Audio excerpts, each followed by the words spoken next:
Today we're going to start a new lesson over solving systems of equations. Today we're going to talk about solving a system of equation by graphing.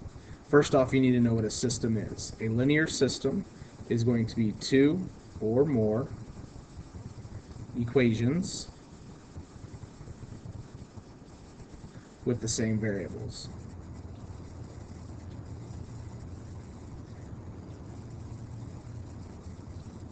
Okay?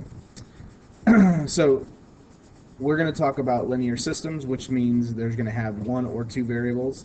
When you get into other classes, you could deal with multiple variables, 3, 4, 5, but we're just going to talk about two variables. So a linear system, two or more equations with the same variables.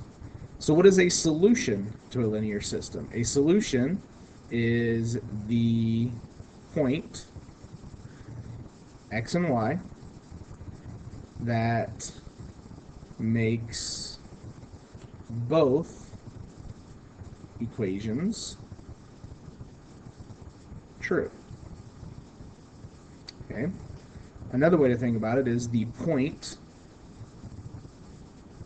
x and y where the two lines intersect. Okay. So that's basically what we're going to be looking for, graphing. We're going to graph the two lines, and then we're going to look to see where the two lines intersect. And it's always going to be in an ordered pair form, x and y. So an example of that would be 5, 2. Okay, so that's what a system is. It's two or more equations. There's multiple ways to solve. One of the ways that we're going to talk about and focus on today is graphing.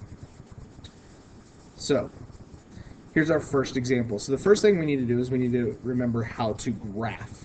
Okay, so we're going to go back and we're going to reference y equals mx plus b, where m is the slope, also rise over run, and b is the y-intercept, where the graph crosses the y-axis. So if you notice these two equations over here, one equation, two equations, so we'll call this equation number 1, equation number 2. Two equations, so this is a system. Notice the variables are the same, x and y.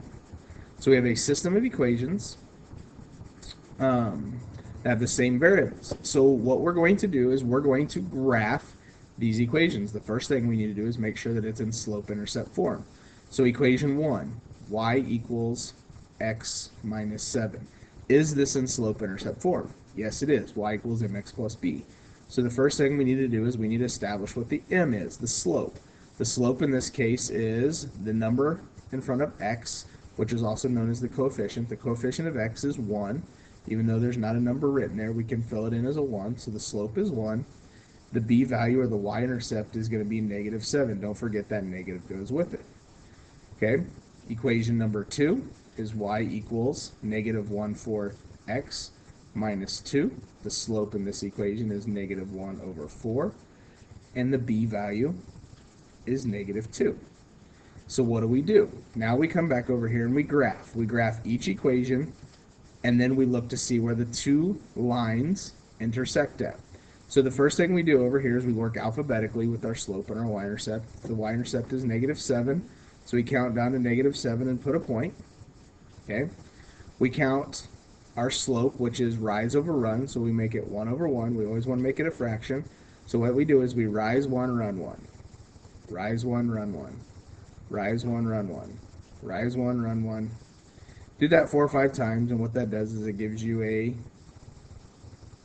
line, which is not a very good line, but it gives you a line that looks something like that. Okay? Now we're going to do the same thing, but now we're going to do line 2. So we go to a y-intercept of negative 2. Our rise over run is negative 1 over 4, so we go down 1, right 2, right 3, right 4.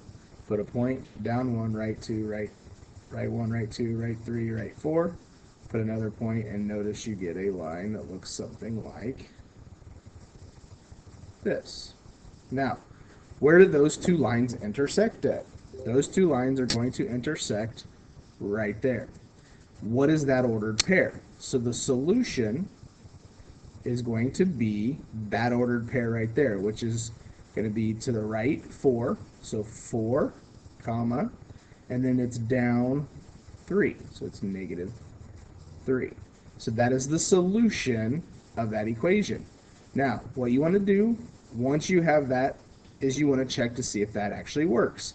So how do you check that? What you do is you take this ordered pair and you substitute it back into both of the two equations to see if it actually works. So what I'm going to do is I'm going to check to see if it works in equation 1. So remember, 4 is the x value, negative 3 is the y value, so I plug it in up here. So I get negative 3 equals 1 times the x value, which is 4, minus 7. Negative 3, leave it alone. 1 times 4 is 4. 4 minus 7 is negative 3. Are those two the exact same value? Yes, they are. That checks out. So now we're going to check number 2. Plug the numbers in. So we're going to get negative 3 is the y value. We get negative 1, 4 times 4 minus 2. Negative 3 stays the same, equals negative 1/4 times 4. If you're not for sure what that is, use a calculator. Negative 1/4 times 4 is negative 1. Negative 1 and negative 2 is negative 3. Does that check out? Yes, they're both the same thing. That means that this answer is the actual solution to the graph that we want.